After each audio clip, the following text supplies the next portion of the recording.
자, 지난 시간까지 저희는 단어 개념인 품사, 그리고 문장 개념인 문장 오형식을 공부해 봤는데요. 오늘은 시제입니다. 영어의 시제 그러면 12시제, 12가지 시제를 제일 먼저 저희가 떠올리게 되는데요. 자, 그렇다면 영어에서는 이 12가지 시제로 모든 시제를 다 나타낼 수 있는 걸까요? 당연히 12개만으로 다 해결되는 건 아니고요. 따라서 무슨 공식처럼 12개를 억지로 외우려고 할 필요는 없습니다. 대신에 영어에서 시제 개념을 저희가 잡을 때 두 가지는 확실하게 이해하고 넘어가야 되는데요. 오히려 12시제를 달달달달 외우고 있는 학생들도 이걸 물어보면 모르는 경우가 굉장히 많아요. 자, 첫 번째 질문은 바로 이겁니다. 영어는 시제를 어디서 표현할까요?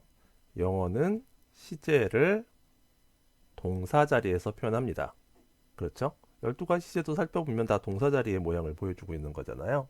정작 12시제를 열심히 외우면서도 시제가 어디서 표현되는지를 놓치고 지나가면 안 되겠죠. 영어는 시제를 동사 자리에서 표현합니다. 자, 제가 동사라고 안 하고 동사 자리라고 한 것도 기억해 두시기 바랍니다.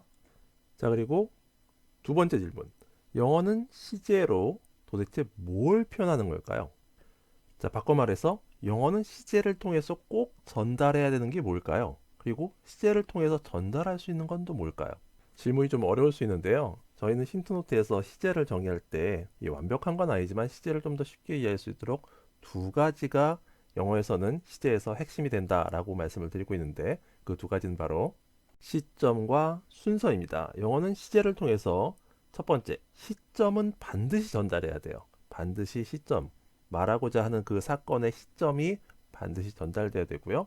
필요에 따라서는 시제로 순서를 표현해 줄 수가 있습니다. 자, 시점이란 용어가 좀 괜히 막연하고 어려운데요. 사실 별거 아닙니다. 시점이란 거는 현재, 과거, 미래 이 세 가지 중 하나가 분명하게 전달돼야 된다는 거예요. 지금 그렇다는 건지, 예전에 그랬다는 건지, 앞으로 그렇다는 건지, 지금 한다는 건지, 했다는 건지, 할 거라는 건지, 샀다는 건지, 살 거라는 건지 이게 동사 자리에서 정확하게 전달돼야 된다는 거죠. 생각해보면 너무 당연한 거죠. 현재인지 과거인지 미래인지는 당연히 정확하게 전달돼야 합니다. 근데 저희가 실수하기 참 쉽잖아요. 영어로 말하다 보면 그냥 현재 시제로만 말하는 경우가 되게 많아요. 그런 실수를 하지 말아야겠죠. 과거면 분명히 과거로. 자, 결국 영어의 12시제는 이 시점을 나타내는 현재, 과거, 미래라는 것과 진행, 완료라는 것의 결합으로 12개가 만들어지는 거거든요. 뭐 진행이라는 시제는 뭐 직관적으로 이해하는데 큰 어려움은 없죠. 물론 이것도 깊이 들어가면 공부할 부분이 많이 있지만 뭐 그렇게 어렵게 느껴지진 않으실 거예요. 근데 문제는 이겁니다. 완료 시제, 완료라는 개념.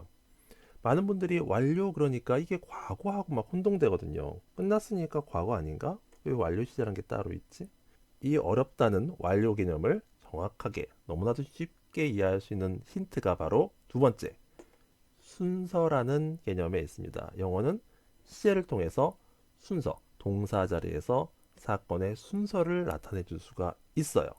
완료도 바로 순서 개념입니다. 완료는 시점이 아니고요. 완료는 순서 개념입니다.